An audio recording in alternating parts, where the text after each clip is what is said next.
साथियों,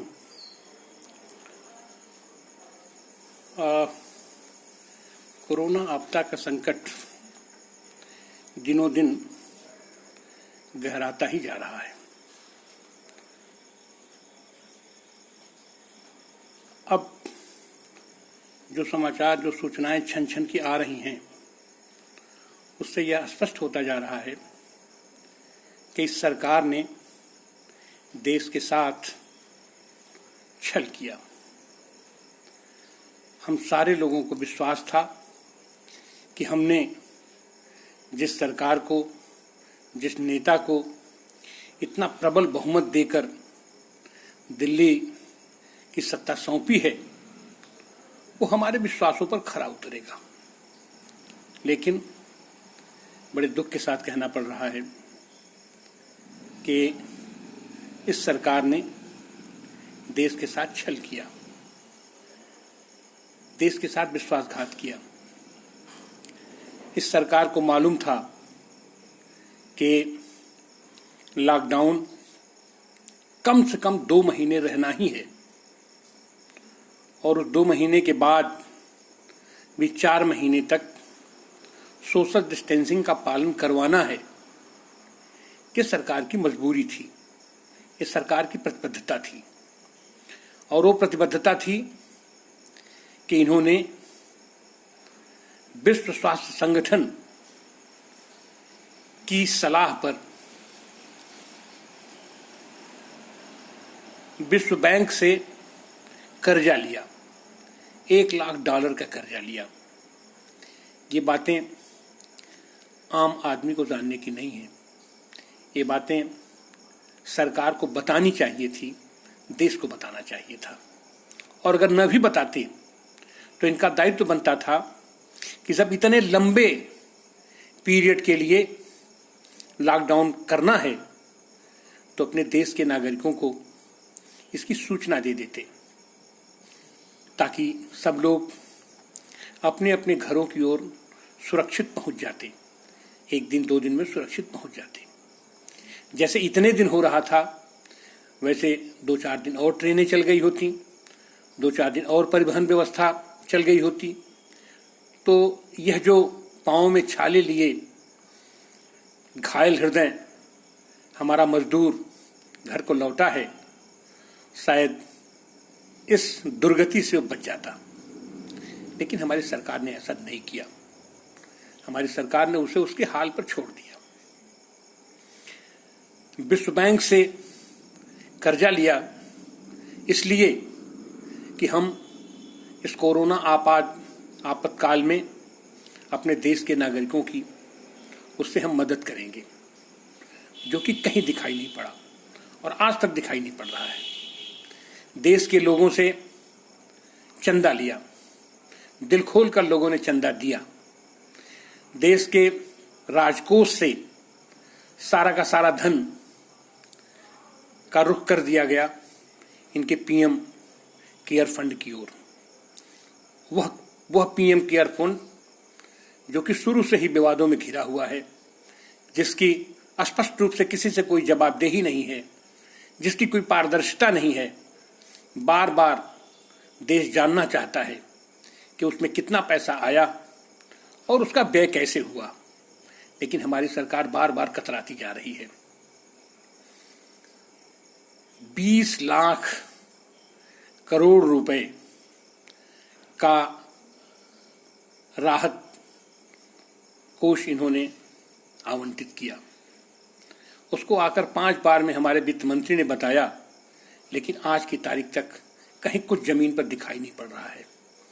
क्योंकि वह जो राहत कोष दिया गया, राहत कोष के नाम पर, वह दरअसल लोन मेला, कर्ज मेला का आयोजन है, जो हमारे देश में ऑलरेडी चल रहा है। इस तरीके से छद्म रूप से देश को भयंकर संकट, भयंकर आपदा में इन्होंने ढकेल दिया है।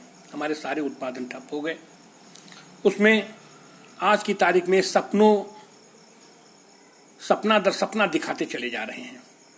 इनका कहना है कि हम देश में श्रम कानूनों में हम सुधार कर रहे हैं, जिसके तहत श्रमिकों को अपने पूंजीपतियों, उनके मालिकों के हवाले कर दे रहे हैं। ये उनकी दया पर हमारा श्रमिक जिंदा रहेगा। वो मालिक जब चाहेगा तब इन्हें निकाल देगा, जितना चाहेगा उतनी तनख्वाह देगा, जब चाहेगा इनकी तनख्वाह काट लेगा, जब चाहेगा इन्हें इनके काम से बाहर कर देगा। और इनका कहना है कि यह हम श्रम कानून में सुधार इसलिए कर रहे हैं क्योंकि बाहर से और फैक्ट्रियां आएंगी और ख़ास करके चीन से नाराज होकर के जो फैक्ट्रियां वहां से बाहर निकल रही हैं, जिनकी संख्या करीब 400-600 है, वो सब हमारे भारत में आ जाएंगी अगर हम उन्हें इन कानूनों के तहत सुविधा मुहैया कराएंगे। यह भी इनकी कोरी कल्पना है। जो हमारे देश की कंपनियां हैं उसको भी हम सुरक्षित नहीं रख पा रहे हैं। पिछले शतक से 50-70 साल से लगभग यहाँ पर एक एटलस साइकिल कंपनी हुआ करती थी हमारे गाजियाबाद में।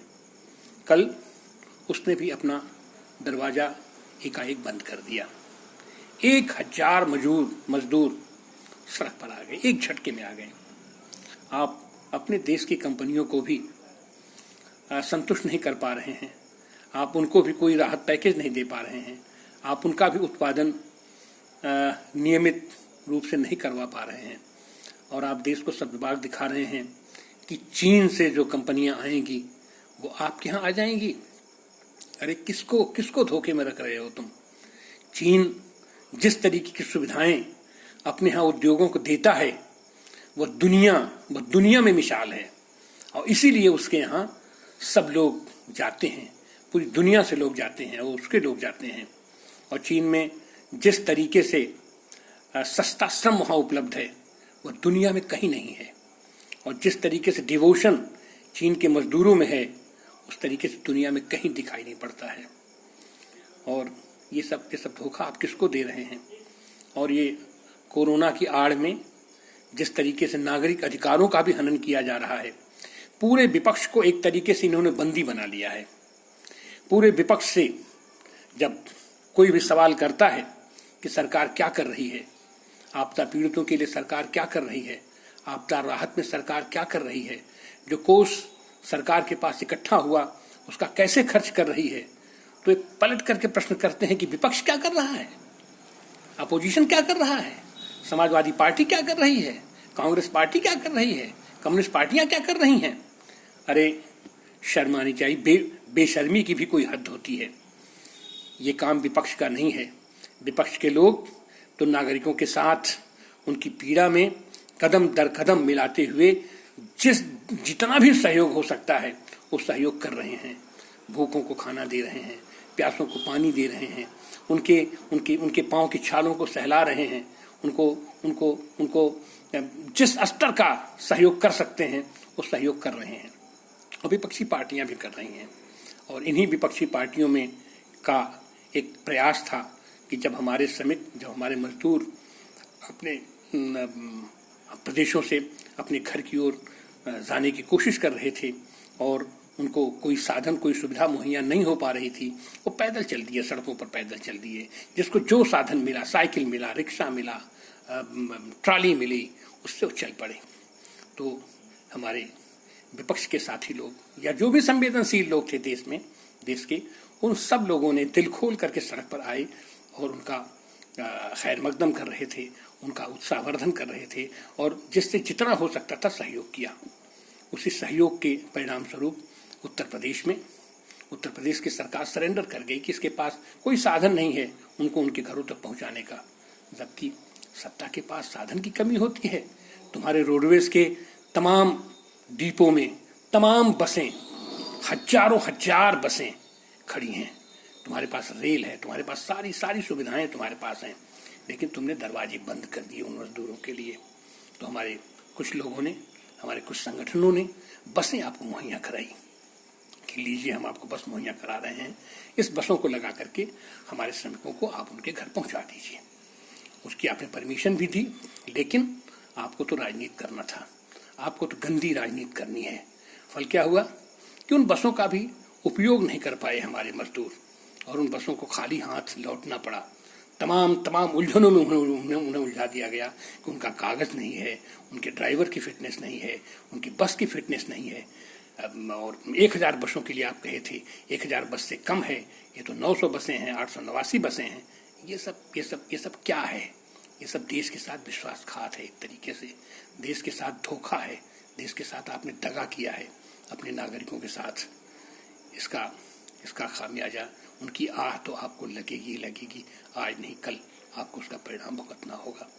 और क्या किया गया उसमें कि साहब उस संस्था विशेष का जो प्रधान था, यहाँ नेतृत्व था, उसको आपने गिरफ्तार कर लिया, फर्जीगिरी में आपने उसे गिरफ्तार कर लिया कि उसने लिस्ट गलत दिया था। अरे जितनी भी बसें थीं, एक ही बस थी, उस बस को आपको भेजना चाहिए था, उस पर लोगों को उसका उपयोग करना चाहिए था। 800 बसें आपका ही कहना था कि 869 बसें बिल्कुल फिट फाट थी, उनका कागज, उनकी सारी चीज़ें दुरुस्त थी, तो उनका उपयोग आपने क्यों नहीं किया? उनका उपयोग करना चाहिए था। उल्टे आपने उस नेतृत्व को गिरफ्तार करके जेल में डाल दिया और आज की तारीख तक उनकी जमानत आप नहीं होने दे रहे हैं।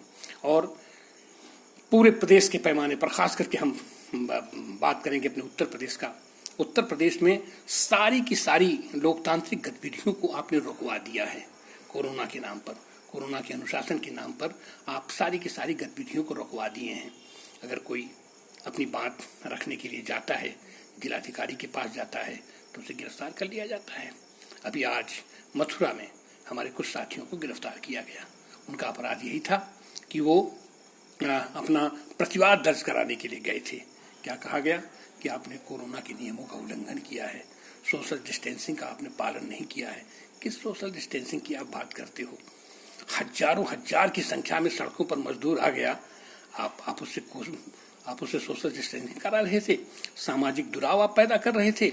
और जिस समय अमेरिका में वहाँ पर कोरोना ग्रस्त हो गया था अमेरिका, वहाँ के राष्ट्राध्यक्ष को आप बुला करके आप यहाँ पर हजारों हजार की संख्या में लोगों को बिना चेकअप के आप ला करके हिंदुस्तान के बाजारों में आप घुमाए, अहमदाबाद में घुमाए, आगरा में घुमाए, दिल्ली में घुमाए। और यही तीनों सेंटर हैं जहाँ से कोरोना संक्रमित हुआ है।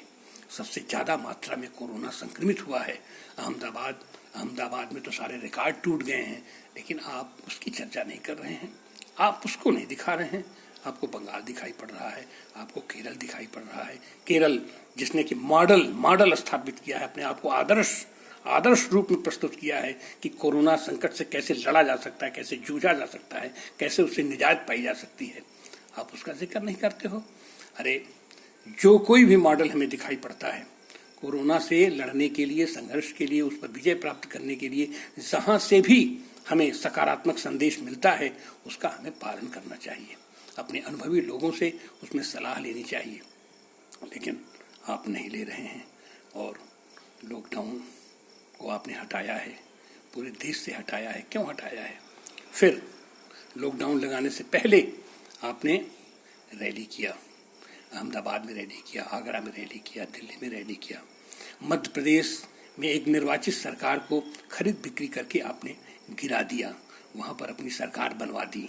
और आने वाले दिनों में भी आप केवल और केवल अपने हितों के लिए जो भारी मात्रा में राशि इकट्ठा हो रही है, विश्व बैंक से जो $1 लाख की जो कर्ज आपने लिया है, उसको भी आप अपने व्यक्तिगत हितों के लिए इस्तेमाल कर रहे हैं।